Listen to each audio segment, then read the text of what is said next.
Hey Browns fans, you've caught the latest updates. Major shifts could be on the horizon for the defense. While losing a crucial player from last season's elite defense isn't ideal, the focus now shifts to what lies ahead.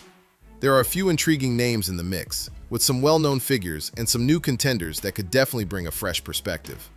Alright, let's dive into who's in the conversation, what each player contributes, and the potential impact on the team's future. Before we dive in, hit that like button and let me know how long you've been cheering for the Browns. It's awesome to see fans of every age in our community. The Cleveland Browns are making moves without hesitation. We're up to 6 interviews for defensive coordinator and still going strong. It's becoming obvious. Replacing Jim Schwartz is the biggest decision this front office will tackle this offseason. Given how powerful Schwartz's unit was last season, ranking in the top 5 across almost every key defensive metric, it's not just about maintaining a strong defense. It's all about holding on to the identity that has seen this team through tough times. Todd Monken has made it clear that he's not looking to get involved with the defense, but that's no longer his call. With Schwartz out, this new hire could be a game changer for Cleveland's competitiveness in a tough AFC. Let's kick things off with one of the most fascinating names out there, Jonathan Kulie, serving as the Panthers' defensive pass game coordinator. This one hits close to home. Kulie's from Ohio. Raised in Columbus, he took his coaching talents to Akron and built a reputation for developing top-tier secondaries in the NFL. Picture Jalen Ramsey back in his Pro Bowl prime with the Rams. That happened while Kulie was in charge. Just like J.C. Horn in Carolina, he has a knack for maximizing the potential of elite players. And that's the real deal. In the previous season, the Panthers' secondary was impressive, giving up just 171.5 passing yards on average each game. That's the third best in the whole league. Under his leadership, completion percentages, passer ratings, and touchdown passes allowed all took a hit. He's managed to create one of the toughest pass defenses around, even without top-tier pass rush help. That's really impressive. All right, let's get to the main point. His system doesn't fit perfectly with Cleveland's. Carolina utilized a base 3-4 defense with some hybrid formations, incorporating 4-3 and even 5-1 sets, while relying significantly on zone coverage. That's a significant shift from Schwartz's bold, wide N4-3 approach. The real question is, will the Browns focus on maintaining their scheme or go for a coach with a solid track record? Kulie definitely delivers on that front, even if his system could use some adjustments. Next up is Aubrey Pleasant. If that name sounds familiar, it definitely should. He kicked off his NFL journey as an intern with the Cleveland Browns. Let's discuss the concept of coming full circle. Since then, he's crafted an impressive career with stints in Washington, Detroit, Green Bay, and most recently serving as the assistant head coach and defensive pass game coordinator under Sean McVay in Los Angeles.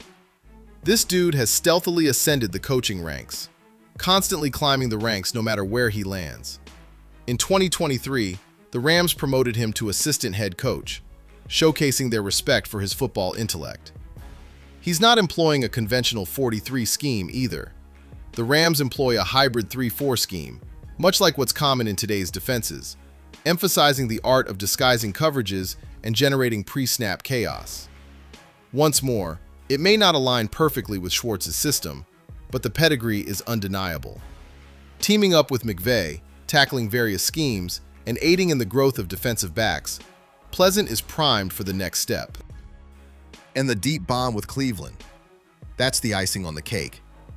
We're just getting started. Meet Charlie Bullan, a name that's not in the spotlight yet, but definitely has something to offer. He's now with the Giants and even took on the role of interim defensive coordinator last season. That sets him apart from many of the other candidates, as he brings NFL DC experience to the table. Before that, he had stints with the Dolphins and Cardinals, moving between college and NFL positions, honing his abilities. Bullan embodies the Vance Joseph style, a framework that crafted a top-tier Broncos defense and opened doors for head coaching interviews this season. Inside Chat Sports, Giants insiders gave a shout-out to Bullan for his ability to steady the ship when he stepped in. Superior to the competition, one source remarked that it's merely faint praise, but hey, it's still praise. Coming in hot, we've got Mike Rutenberg, the Falcons' defensive pass game coordinator. He's emerging from the Robert Saleh coaching tree, which is quickly gaining recognition as one of the most respected defensive lineages in the game. Rutenberg was said to be the second choice for the Titans' defensive coordinator position, just falling short to Gus Bradley. He has played for the Jaguars, 49ers, Jets, and Falcons, showcasing his versatility across multiple teams. He can see of the lots of practice in intricate defensive schemes. And we can't overlook what Saleh achieved in San Francisco, taking apart the Eagles with a depleted defense in the playoffs. That's the type of coach you want shaping your defensive coordinator prospects. Now, let's shift our focus to the internal options. While the Browns are exploring a variety of possibilities, they're also considering what they have right under their roof. Now, let's talk about Efron Banda and Jason Tarver. First up is B.A., who is now the safeties coach and had a significant impact on Grant Delpit's standout season. Keep in mind, Delpit was in the conversation for All-Pro honors. Banda may not have NFL defensive coordinator experience, but he did share co-defensive coordinator responsibilities at the college level with Miami and Utah State. Banda ticks all the boxes when it comes to scheme continuity and being familiar with the locker room vibe. Next up is Jason Tarver, the guy coaching our linebackers right now. This option could be the most reliable pick. Tarver brings real NFL defensive coordinator experience from his time with the Raiders between 2012 and 2014. He's had a stint with the 49ers, went back to college as a defensive coordinator, and made his return to the NFL with the Browns in 2020. He's popular, recognized, and definitely keeps things steady. But is that really what we need? Comfort and familiarity is great, but does it have that bold edge? The discussion heating up in Berea at this moment. I totally understand the point being made. Jim Schwartz's system was effective. It performed exceptionally. So why bother with it at all? Why not elevate someone from within who already has a complete understanding of it? Monken is steering clear of the defense. That was the game plan until Schwartz made a surprise exit. Advancing B.A. or Tarver would maintain that strategy. But check this out. Can those internal candidates bring the leadership, adaptability in schemes, and game day play calling skills needed to maintain this defense at an elite level consistently? This goes beyond just the X's and O's, folks. It's all about taking charge in a space packed with top-tier defenders.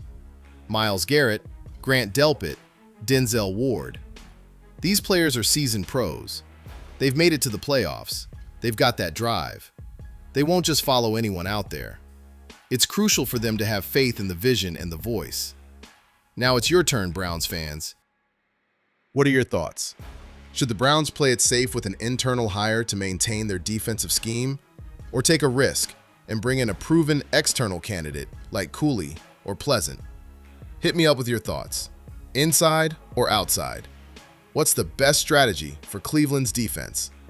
We're diving back in, because the choice the Browns make now is going to resonate beyond the locker room and echo throughout the entire league. Are they sticking with what they know and relying on consistency, or are they going all in for fresh ideas and top-tier talent? Let's take a closer look at Jason Tarver as we explore the internal candidates. He's more than just a name on the Browns coaching staff. He's been around since 2020. He has an in-depth understanding of this defensive personnel. From linebackers to safeties, Tarver has played a crucial role in developing essential components of this elite top 5 unit. He comes with genuine DC credentials, a factor that many teams often overlook when considering internal promotions. From 2012 to 2014, he was at the helm of the Raiders' defense. Even though those teams didn't light up the league, he definitely showed he could handle the role at the professional level. He's a solid communicator, earning respect from both the locker room and the front office. The real question here is whether Tarver brings enough potential to make the promotion worthwhile. That's the true test. While knowing the current scheme is beneficial, the Browns aren't merely looking to maintain the status quo. They're looking to take it to the next level. Staying stagnant in a conference featuring Lamar Jackson, Joe Burrow, and Patrick Mahomes is not an option. You strategize to counter their plays, to outsmart them. That's when you begin to gravitate towards names such as Kulie or Pleasant, players who have demonstrated their ability to adapt defenses in various systems and positions. With Efron Banda, You're looking at a driven young coach who's been eager for this chance to shine. His influence is evident in the enhancement of Cleveland's secondary, especially with Grant Delpit's development. The influence he's made since joining in 2023 definitely deserves recognition. Even though he doesn't have experience as an NFL defensive coordinator, holding the co-defensive coordinator title in college indicates that he's been given the responsibility to guide a team.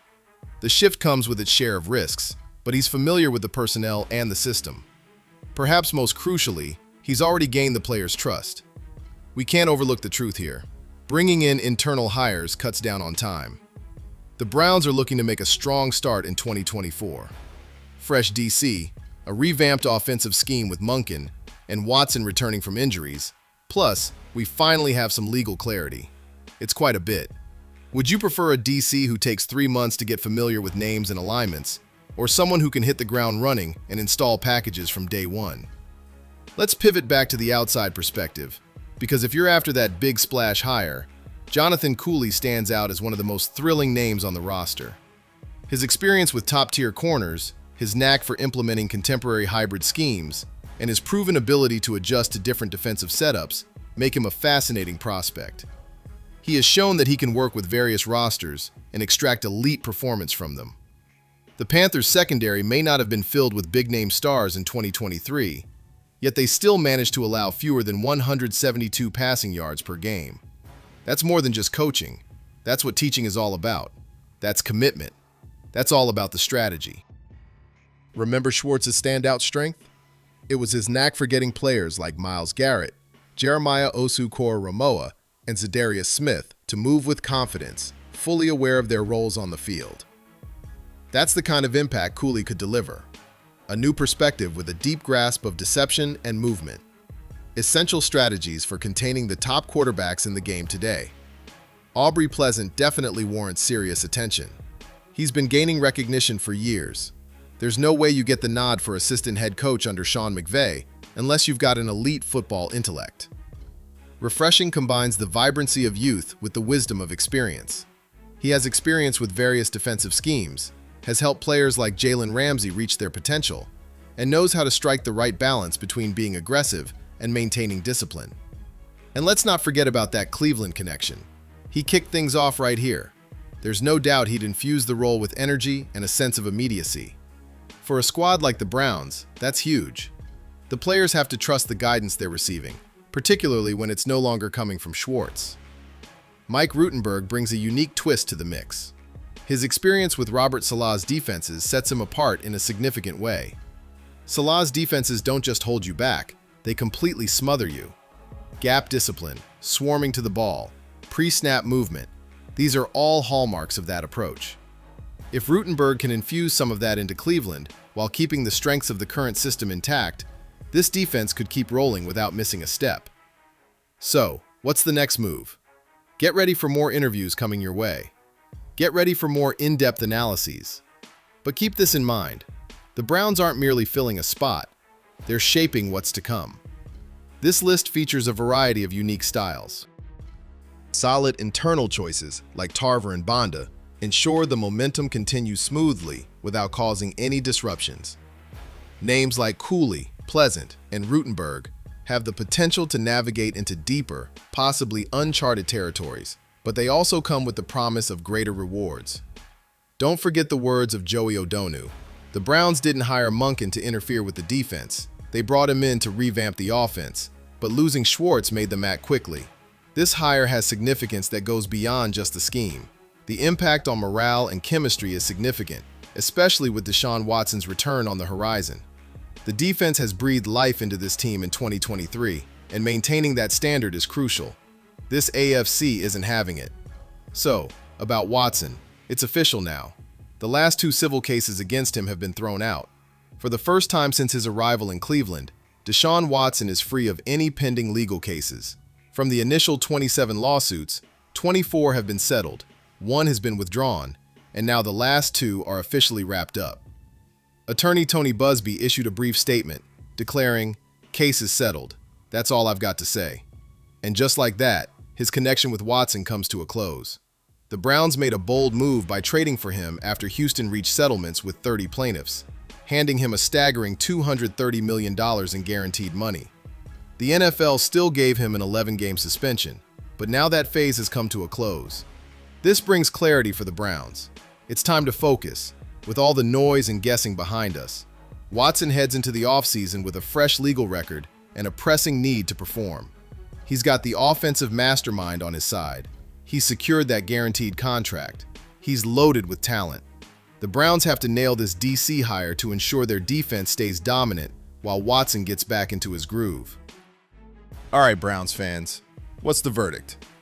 Are Andrew Berry and Kevin Stefanski going to stick with the guys who have already gained the trust of this roster and promote from within? Or will they introduce a fresh perspective, a different approach, and take a chance on potential instead of sticking with what's familiar? This news is on the way, and as soon as it hits, we'll analyze it right here. All right, if you haven't done it yet, smash that subscribe button, give a thumbs up, and check out the next video on your screen right away.